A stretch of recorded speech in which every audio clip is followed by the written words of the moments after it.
عقل مند کی رسول خدا کی صفت بتاتے ہیں، فرمایا عقل مند کی صفت یہ وہ کم باتیں کرتا ہے. زیادہ بات کرنا تمہارے عقل کو ضائع کر دیتا ہے، کیونکہ زیادہ بات کرے گا کبھی کوئی ایسی بات کہہ دے گا، کسی کی غیبت کر دے گا. یہی زبان ہے جو طلاق کرواتی ہے. گھر اجڑ جاتے ہیں اسی زبان کی وجہ سے. آپ نے کسی پر تہمت لگا دی، الزام لگا دیا، کسی کے شوہر کے بیوی کی اس کی غیبت کر دی، وہ بیوی کو چھوڑ دیتا ہے. گھروں میں جتنے جھگڑے ہوتے ہیں ساس بہو کے جھگڑے کس وجہ سے ہیں؟ اسی زبان کی وجہ سے. یعنی اگر زبان پر کنٹرول نہ ہو تو انسان تباہ و برباد ہو جاتا ہے. فرمایا 18 گناہان صغیرہ ہیں جو زبان سے کیے جاتے ہیں، اور اکثر لوگ جو جہنم میں جائیں گے اسی زبان کی وجہ سے. آدمی نامحرم سے فون پہ بات کرتا ہے، کس سے؟ زبان سے. کوئی تعلق کریٹ کرتا ہے، کس سے؟ زبان سے. کسی زنا کی طرف جاتا ہے، زبان سے. کوئی حرام کا معاملہ انجام دیتا ہے، کس سے؟ زبان سے. یعنی یہ انسان سوچے کہ مجھے اپنی زبان کو وہاں پہ استعمال کرنا ہے جہاں پروردگار عالم نے کہا. دیکھیے جب آپ اس کو بند کریں گے نا، یہ سمت اللسان ہے، یعنی جب زبان پر کنٹرول کریں گے تو کیا ہوگا؟ خدا آپ کو مستجاب الدعوہ بنائے گا. اب زبان جب دعا کرے گی، خدا اس کی دعا کو کیا کرے گا؟ قبول کرے گا.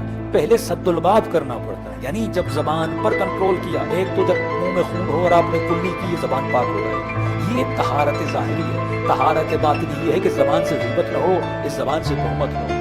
خواتین کے لیے مخصوص یہ غیبت کی بیماری. فرمایا الغیبۃ اشد من الزنا، یہ غیبت زنا سے بدتر ہے. فرمایا یا رسول اللہ کیوں زنا سے بدتر ہے؟ فرمایا کیونکہ ہر انسان زنا چھپ کے کرتا ہے، لیکن غیبت مسجد میں بھی کی جاتی ہے، غیبت امام بارگاہ میں بھی کی جاتی ہے، جماعت میں بیٹھا ہوا غیبت کر رہا ہے. اسی لیے اشد الگناہ ہے.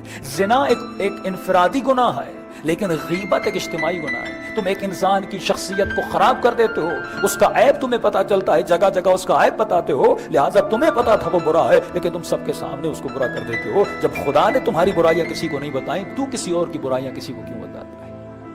یہ ہے کسی کا گناہ، کسی کا عیب رکھنا، وہ چاہے بیوی کا عیب ہو، وہ چاہے شوہر کا عیب ہو. یہ بالخصوص خواتین میں بیماریاں ہوتی ہیں. گھر کی باتیں باہر لے جانا، شوہر کی باتیں باہر لے جانا، اپنی سہیلیوں اور دوستوں کو بتانا، یہ شرعاً حرام ہے. یہاں کی بات آپ وہاں پہ لے جائیں، اسی طرح مرد یہاں کی بات وہاں پہ لے جائے. فرمایا نہیں، زبان پر کنٹرول کیا کرو. جس نے زبان پر کنٹرول کیا وہ بندہ الہی بن جاتا ہے، اور خدا اس کی زبان کو مستجاب الدعوہ بنا دیتا ہے. تو اچھا اگر چپ رہیں تو کیا کریں؟ فرمایا بہترین عمل ہے اس زبان کو ذکر خدا میں مشغول کریں، اور ذکر خدا کو یاد کرنے کے لیے ہاتھ میں تصویر رکھو، کیونکہ جب تصویر رہے گی کوئی نہ کوئی چیز یاد آئے. اس لیے مومنوں کہتا ہوں آپ کے گھروں میں جب کوئی بندہ ہے اس کو اللہ یاد آئے.